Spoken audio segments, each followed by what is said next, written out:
ಕಳೆದೊಂದು ತಿಂಗಳಿನಿಂದ ಅಬ್ಬರಿಸ್ತಾ ಇರೋ ಮಳೆರಾಯ ಇಡೀ ಕರುನಾಡನ್ನೇ ತೊಯ್ದು ತೊಪ್ಪೆ ಮಾಡಿದ್ದಾನೆ. ಊರೂರಲ್ಲೂ ನೆರೆ ನರಕ ಶುರುವಾಗಿದ್ದು ಮಹಾಮಳೆಯ ಕಂಪ್ಲೀಟ್ ರಿಪೋರ್ಟ್ ಇಲ್ಲಿದೆ. ಕರುನಾಡಲ್ಲಿ ಎದ್ದಿರೋ ಆರಿದ್ರ ಮಳೆ ನಿಲ್ಲೋ ಲಕ್ಷಣಗಳೇ ಕಾಣಿಸ್ತಿಲ್ಲ.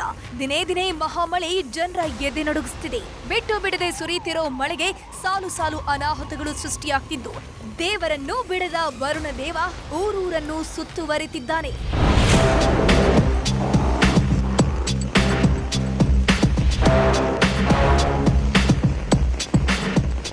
ಆರಿದ್ರ ಮಳೆಯ ಹೊಡೆತಕ್ಕೆ ಜಲಾಶಯಗಳೆಲ್ಲವೂ ಕೂಡ ಹುಚ್ಚೆದ್ದು ಹರಿಯುತ್ತಿದೆ. ಪಶ್ಚಿಮ ಘಟ್ಟ ಪ್ರದೇಶದಲ್ಲಿ ಧಾರಾಕಾರವಾಗಿ ಮಳೆಯಾಗ್ತಿದ್ದು ಬೆಳಗಾವಿಯ ಕಣಕೊಂಬಿ ಜಾಂಬೋಟಿ ಭಾಗದಲ್ಲಿ ನೆರೆ ನರಕ ಸೃಷ್ಟಿಯಾಗಿದೆ.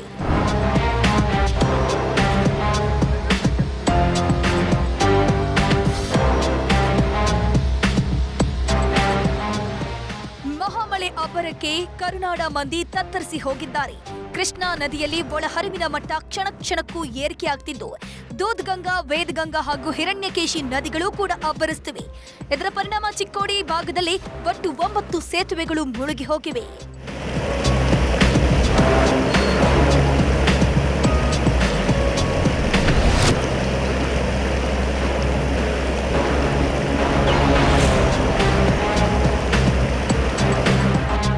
ನಿರಂತರ ಮಳೆಯಿಂದಾಗಿ ಬೆಳಗಾವಿಯ ಗಡಿಭಾಗದಲ್ಲಿರೋ ಅಂಬೋಲಿ ಫಾಲ್ಸ್ ಧುಮ್ಮಿಕ್ಕಿ ಹರಿಯುತ್ತಿದೆ.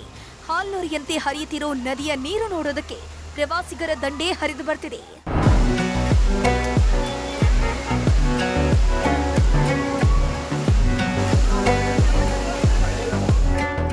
ಧಾರಾಕಾರ ಮಳೆಯಿಂದಾಗಿ ಬಾಗಲಕೋಟೆ ಮಂದಿ ಅಕ್ಷರಶಃ ನಲುಗಿ ಹೋಗಿದ್ದಾರೆ.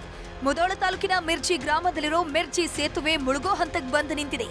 ಒಂದ್ ವೇಳೆ ಸೇತುವೆ ಬಂದ್ ಆದ್ರೆ 16 ಊರುಗಳ ಸಂಪರ್ಕವೇ ಕಟ್ ಆಗಲಿದೆ. ಕರುನಾಡಲ್ಲಿ ಎದ್ದಿರೋ ಆರಿದ್ರ ಮಳೆ ಸಾವು ನೋವುಗಳನ್ನ ಹೊತ್ತು ತರ್ತಾ ಇದೆ. ಜೋರು ಮಳೆಗೆ ಯಾದಗಿರಿ ಜಿಲ್ಲೆಯ ವಡಗೇರ ತಾಲೂಕಿನ ಮಾಚನೂರ ಗ್ರಾಮದ ರಮೇಶ್ ಸಿದ್ದಪ್ಪ ಅನೂರು ದನ ಮೇಯಿಸೋದಕ್ಕೆ ಹೋದಾಗ ಭೀಮಾ ನದಿಯಲ್ಲಿ ಕೊಚ್ಚಿ ಹೋಗಿದ್ದಾರೆ.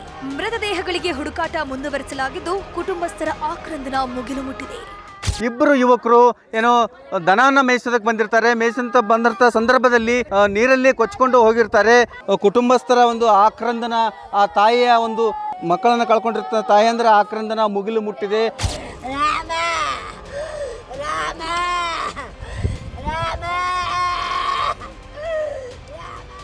ಭಾರಿ ಮಳೆಯಿಂದಾಗಿ ಯಾದಗಿರಿಯ ಭೀಮಾ ನದಿ ತೀರದಲ್ಲಿ ಜಲಪ್ರವಾಹದ ಭೀತಿ ಶುರುವಾಗಿದೆ.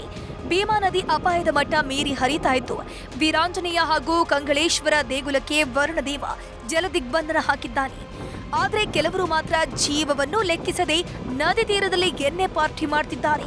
ಏನು ಭೀಮಾ ನದಿ ತುಂಬಿ ಹರಿತಾ ಇದೆ. ಸಂಪೂರ್ಣವಾಗಿ ಏನು ವೀರಾಂಜನೇಯ ದೇವಸ್ಥಾನ ಸಂಪೂರ್ಣವಾಗಿ ಮುಳುಗಡೆಯಾಗಿದೆ. ದೇವಸ್ಥಾನದ ಮೇಲ್ಗಡೆ ಇರತಕ್ಕಂತಹ ಧ್ವಜ ಮಾತ್ರ ಕಾಣ್ತಾ ಇದೆ. ಮತ್ತೊಂದು ಅದರ ಬಲಭಾಗದಲ್ಲಿ ಇರತಕ್ಕಂತಹ ಕಳಿಂಗೇಶ್ವರ ದೇವಸ್ಥಾನ ಸಂಪೂರ್ಣವಾಗಿ 75% ದೇವಸ್ಥಾನವು ಕೂಡ ಮುಳುಗಿ ಹೋಗಿದೆ. ಬಿಟ್ಟು ಬಿಡದೆ ಸುರಿಯುತ್ತಿರುವಂತಹ ಭಾರೀ ಮಳೆಗೆ ಹಾಸನದ ಗೋರೂರಿನಲ್ಲಿರೋ ಹೇಮಾವತಿ ಜಲಾಶಯ ಹುಚ್ಚೆದ್ದು ಹರಿಯುತ್ತಿದೆ. ಜಲಾಶಯದ ಒಳಹರಿವು ಹೆಚ್ಚಳವಾಗಿರೋದ್ರಿಂದ 25,000 ಕ್ಯೂಸೆಕ್ ನೀರನ್ನ 6 ಕ್ರೆಸ್ಟ್ ಗೇಟ್ಗಳ ಮೂಲಕ ಹೊರಬಿಡಲಾಗ್ತಿದೆ.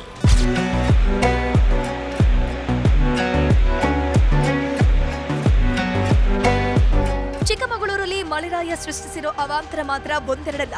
ಮಳೆ ಅಬ್ಬರದ ಜೊತೆಗೆ ಗುಡ್ಡದ ಭೂತ ಬಿಟ್ಟು ಬಿಡದೆ ಕಾಡ್ತಾ ಇದೆ. ಶೃಂಗೇರಿ ತಾಲೂಕಿನ ಸಂಕಲಾಪುರ ಗ್ರಾಮದ ಸುಬ್ರಹ್ಮಣ್ಯ ಅನೂರ ಮನೆ ಸುತ್ತ ಭೂಮಿ ಬಾಯ್ ಬಿಡೋದಕ್ಕೆ ಶುರುವಾಗಿದೆ. ಹೀಗಾಗಿ ಕುಟುಂಬಸ್ಥರೆಲ್ಲರನ್ನ ಕಾಳಜಿ ಕೇಂದ್ರಕ್ಕೆ ಸ್ಥಳಾಂತರಿಸಲಾಗಿದೆ. ಮಳೆಗಾಲ ಶುರುವಾದ್ರೆ ಪ್ರಕೃತಿಯ ಸೌಂದರ್ಯವನ್ನ ವರ್ಣಿಸೋದಕ್ಕೆ ಪದಗಳೇ ಸಾಲಲ್ಲ. ಭಾರಿ ಮಳೆಯಿಂದಾಗಿ ಶೃಂಗೇರಿ ಸುತ್ತಮುತ್ತಲಿನ ಪ್ರದೇಶಗಳು ಮುಳುಗೋ ಭೀತಿ ಹಂತಕ್ಕೆ ಬಂದಿದ್ದು ಎಲ್ಲೆಲ್ಲೂ ನೀರು ನಿಂತಿರೋ ದೃಶ್ಯ ಡ್ರೋನ್ ಕ್ಯಾಮೆರಾದಲ್ಲಿ ಸೆರೆಯಾಗಿದೆ.